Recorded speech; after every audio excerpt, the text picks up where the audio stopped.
দর্শক, মিয়ানমার সীমান্তে টানা কয়েকদিন ধরে চলমান সংঘর্ষে সীমান্তবর্তী এলাকায় চরম আতঙ্ক বিরাজ করছে। সীমান্তে বর্তমানে পরিস্থিতি জানাতে টেকনাফ থেকে যুক্ত হচ্ছেন সহকর্মী সুমন তানভীর। সুমন তানভীর, সেখানকার পরিস্থিতি কেমন বিরাজ করছে এবং সেখানকার যে বাসিন্দারা তাদের এই মুহূর্তের পরিস্থিতি এবং মনোভাবের ব্যাপারে জানতে চাই। দেখেন, প্রায় শনিবার থেকে এই টেকনাফ সীমান্তটি আসলে উত্তপ্ত হয়ে উঠেছে। তবে সেই গোলাগুলির যে আওয়াজটি অনেক বেশি আসছিল সেটি আমরা গতকাল শেষ রাত পর্যন্ত একবার দেখেছি, তারপরে কিন্তু সেটি থেমেছে।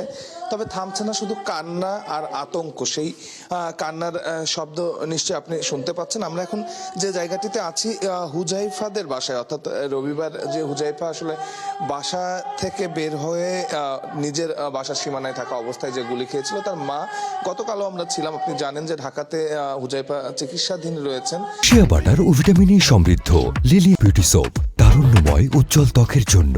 রিমার্ক।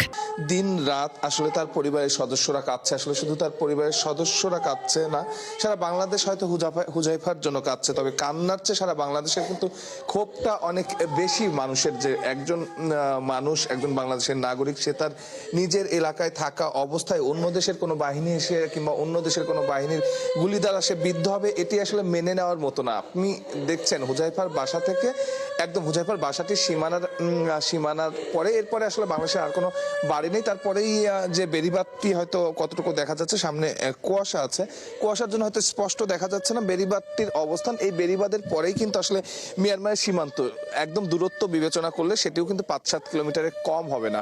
অর্থাৎ 5-7 কিলোমিটারের ভেতরে একজনের বাসা, এবং সেই বাসায় হুজাইফা অবস্থান করছিলেন এবং সেখানে আসলে কাউকে সে গুলিবিদ্ধ হবে, এটি আসলে প্রত্যাশিত না, এটি আসলে মেনে নেওয়ার মতোই আসলে না। এবং সেই কথাতেই কিন্তু আসলে এই গ্রামের বাসিন্দারা যেমন বলছেন, সারা বাংলাদেশের মনোভাবও কিন্তু এক, সারা বাংলাদেশের মানুষের মনোভাবও এক। তবে আমরা গতকাল এইখানে যে বিজেপির ক্যাম্পটি আছে সেখানে গিয়েছিলাম, তাদের আসলে বক্তব্যটি কিন্তু আসলে ভিন্ন। তারা ভিন্ন কথা বলতে চান, যে তারা বলছেন যে আসলে হুজাইফার বিষয়টি তারা স্বীকার করছেন যে হুজাইফা তার বাসায় থাকা অবস্থায় গুলি খেয়েছে এবং সেদিন সেই ঘটনাটি ঘটেছিল। তাদের যারা ঊর্ধ্বতন কর্মকর্তারা ছিলেন সেদিন এই চেকপোস্টে তারাও ছিলেন, এই বিষয়টি তারা স্বীকার করছেন। তবে আর যে বিচ্ছিন্ন ঘটনাগুলো ঘটছে, কয়েকজন আহত হচ্ছে, সেই আহতর ব্যাপারে তাদের বক্তব্যগুলো হচ্ছে এমন যে আসলে বাংলাদেশের এই প্রান্তে যে মানুষগুলো আছে তারা আসলে যখন ওই প্রান্ত অর্থাৎ মিয়ানমার সীমান্তে ঢুকে যাচ্ছে, তখন এই ধরনের পরিস্থিতি আসলে সৃষ্টি হচ্ছে। তবে আমরা আমাদের জায়গা থেকে, আমরা যখন কালকে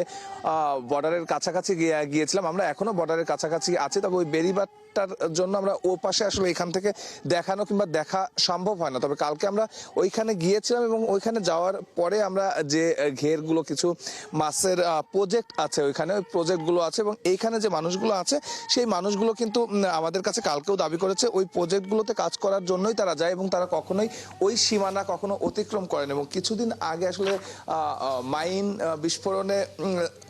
বিস্ফোরণে যার পাটি হারালো, সেও কিন্তু বাংলাদেশের সীমানাই ছিল এবং এখানকার প্রত্যেকটি মানুষ কিন্তু সেটি নিশ্চিত করেছে। তবে বিজেপি বলছে ভিন্ন কথা, যে সীমানা যখন অতিক্রম করা হয় তখনই আসলে একটি অনাকাঙ্ক্ষিত ঘটনা ঘটে, না হলে ওই পাশের আরাকান আর্মি কিংবা কেউ বাংলাদেশ সীমান্তে প্রবেশ করে না। ধন্যবাদ সুমন তানভীর, আপনি খবর রাখতে থাকুন। দর্শক, আমাদের সাথে আমাদের সহকর্মী সুমন তানভীর যুক্ত ছিলেন টেকনাফ থেকে, জানাচ্ছিলেন মিয়ানমার সীমান্তে টানা কয়েকদিন যাবৎ চলা যে সংঘর্ষের পূর্ণ পরিবেশ চলছে সে বিষয়ে আমরা বিস্তারিত জানছিলাম।